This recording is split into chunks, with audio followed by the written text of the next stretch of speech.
नमस्कार, आजको यस विशेष प्रस्तुतिमा स्वागत छ। ल, आज हामी एउटा एकदमै चासोको विषयमा कुरा गर्दैछौँ। धेरैलाई लाग्छ ह्युम्यानिटिज वा मानविकी भनेको अरू केही नपाएपछि पढ्ने विषय हो। तर आजको यो आधुनिक युगमा नि यो कुनै सम्झौता वा फल ब्याक हुँदै होइन, बरु यो त भविष्यका सुरक्षित र उत्कृष्ट करियरहरूमा उडान भर्ने एउटा जब्बर लन्चप्याड पो हो त। ल, अब यसमा गहिरिएर हेरौँ। आजको हाम्रो यो विश्लेषणमा हामी मुख्यतः मानविकीसँग जोडिएका पुराना भ्रमहरू तोड्नेछौँ, टप पेसाहरूका लागि चाहिने डिग्रीहरू हेर्नेछौँ, उदाउँदो डिजिटल मिडियाका नयाँ भूमिकाहरू र रोजगारदाताले साँच्चै खोज्ने सिपहरू बुझ्नेछौँ। साथै प्रवेश परीक्षा, तलब र सही करियर कसरी छान्ने भन्ने विषयमा पनि सरसर्ती चर्चा गर्नेछौँ। भाग 1, मानविकीको भ्रम तोड्दै। अब सुरुमै कुरा गरौँ समाजमा रहेको त्यो पुरानो सोचको बारेमा। हाम्रो समाजमा एकातिर एउटा पुरानो र अलिकति निराशाजनक भ्रम अझै पनि छ। त्यो के भने नि, मानविकी पढेको अब कि त पढाउने हो कि सरकारी जागिर मात्र खाने हो। तर वास्तविकता त निकै फरक र एकदमै उत्साहजनक छ नि। आजका महत्वाकांक्षी विद्यार्थीहरूका लागि यो एउटा यस्तो लन्च प्याड हो जसले निजी र सार्वजनिक दुवै क्षेत्रमा उच्च माग भएका 100 व्यावसायिक बाटाहरू खुल्ला गरिदिन्छ। अब यहाँ साँच्चै रोचक कुरा के छ भने नि, मानविकी पढेर विकास हुने आधारभूत सिपहरू अहिले हरेक जसो आधुनिक उद्योगको पहिलो रोजाइ बनेका छन्। आलोचनात्मक सोच, स्पष्ट सञ्चार अनि रचनात्मकता, यी कुराहरू त अहिले विश्वव्यापी रूपमै सबैभन्दा धेरै डिमान्डमा भएका सिपहरू हुन् नि, होइन र? भाग 2, शीर्ष पेसाहरूको लागि डिग्री। अब कुरा गरौँ ती प्रतिष्ठित कामहरूमा पुग्ने साँचो शैक्षिक बाटोको बारेमा। हेरौँ त, यो एकदमै स्पष्ट नक्सा हो। जस्तै कानुन जस्तो बौद्धिक र प्रभावकारी क्षेत्रमा जान चाहने हो भने कक्षा 12 पछि सिधै नेशनल ल युनिभर्सिटीहरूबाट 5 वर्षे BA LLB गर्न सकिन्छ। त्यसैगरी मनोविज्ञान अर्थात् साइकोलोजीमा अहिले अथाह अवसरहरू छन्, त्यसको लागि BA पछि मास्टर्स गर्न सकिन्छ। अनि कथावाचन र समाचारको दुनियाँ अर्थात् पत्रकारितामा जान त जर्नलिजम एन्ड मास कम्युनिकेसनमा स्नातक गरे पुगिहाल्छ। बाटो एकदम क्लियर छ। ल, अब अगाडि बढौँ र हेरौँ यसले शिक्षा र प्राज्ञिक क्षेत्रको लागि कसरी एउटा बलियो आधार तयार गर्छ। यो एउटा एकदमै सुन्दर र व्यवस्थित सिडी जस्तै हो। विद्यालय तहमा पढाउने हो भने BEd गर्न सकियो। अझै माथि उठेर युनिभर्सिटीमै प्राध्यापक बन्ने हो भने मास्टर्ससँगै UGC नेट उत्तीर्ण गर्नुपर्छ। अनि नयाँ ज्ञानको खोजीमै जीवन बिताउने हो भने त PhD मार्फत अनुसन्धानको गहिरो र अत्यन्तै सन्तोषजनक यात्रा तय गर्न सकिन्छ। अनि एउटा कुरा, जब हामी सार्वजनिक सेवाको सर्वोच्च शिखरको कुरा गर्छौँ नि, जस्तै IAS, IPS वा IFS जस्ता प्रतिष्ठित पदहरू, त्यहाँ मानविकीका विद्यार्थीहरू सधैँ एक कदम अगाडि हुन्छन्। किन त? किनभने इतिहास, राजनीतिशास्त्र र समाजशास्त्र जस्ता विषयहरू लोकसेवा आयोगको पाठ्यक्रमसँग ठ्याक्कै मेल खान्छन्। यसले तयारीमा कति ठूलो फाइदा पुर्याउँछ हामी आफै सोचौँ त। भाग 3, उदाउँदो डिजिटल मिडिया भूमिकाहरू। अब प्रवेश गरौँ एउटा एकदमै नयाँ र रोमाञ्चक दुनियाँमा। पछिल्लो समय यो डिजिटल कन्टेन्ट क्रान्तिले गर्दा एउटा यस्तो अर्थतन्त्र खडा भएको छ जुन सायद 10 वर्ष अघि अस्तित्वमै थिएन। र यो नयाँ डिजिटल दुनियाँमा कथा भन्ने कला, रचनात्मकता र सांस्कृतिक बुझाइ भनेको नै सबैभन्दा ठूलो पुँजी हो।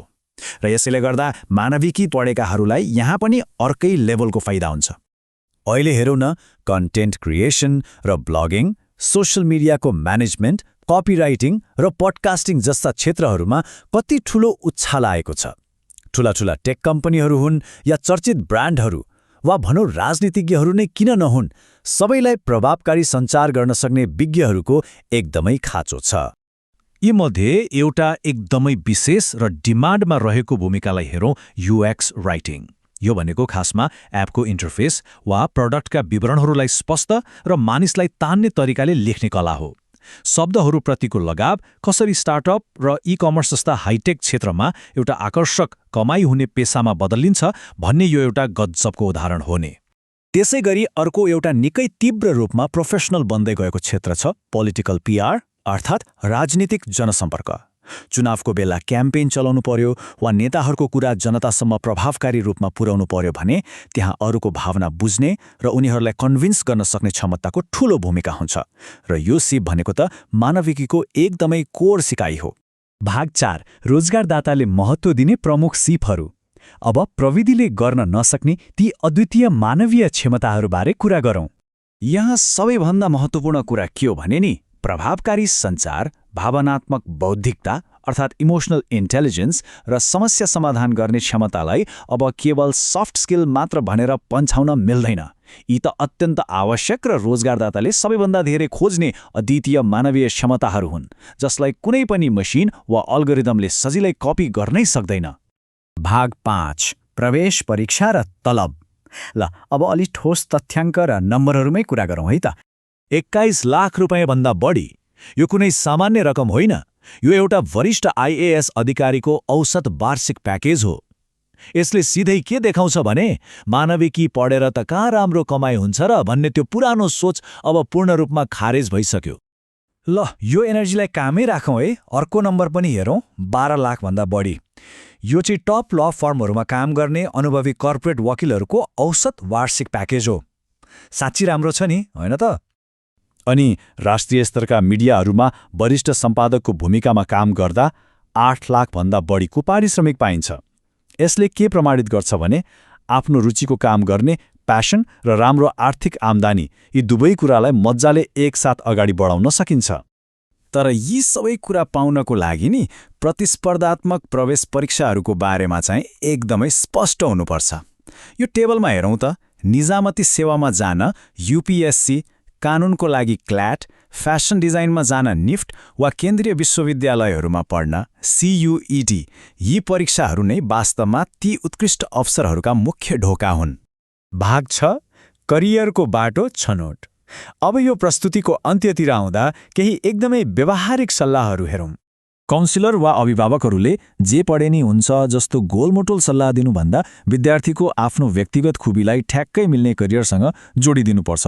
उनीहरूलाई क्लेट वा CUET जस्ता परीक्षाहरूको बारेमा बेलैमा जानकारी गराउने, UX राइटिङ जस्ता नयाँ र ट्रेन्डिङ प्राविधिक क्षेत्रहरू चिनाउने र मास्टर्स वा त्योभन्दा माथिको अध्ययनले भविष्य अझै कति उज्जवल बनाउँछ भनेर बुझाउनु निकै महत्त्वपूर्ण हुन्छ। र यो भनाइले सबै कुरा उत्कृष्ट रूपमा प्रष्ट पार्छ। मानविकी कुनै सम्झौता होइन, यो शक्तिको मार्ग हो। साँच्चै भन्नुपर्दा यी क्षेत्रहरूमा लाग्नु भनेको अरू केही नपाएर होइन, बरु एउटा पूर्ण आत्मविश्वाससहित गरिएको अत्यन्तै सन्तोषजनक निर्णय हो। हामी आजको यस विश्लेषणको अन्त्यमा आइपुगेका छौँ।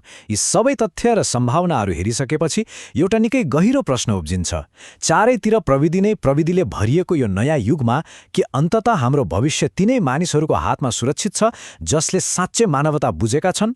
पक्कै पनि यो सोच्न बाध्य बनाउने कुरा हो। त्यसैले मानविकीले दिने करियरको यो विशाल र जीवन्त परिदृश्यलाई अब पूर्ण आत्मविश्वासका साथ एक्सप्लोर गरौँ।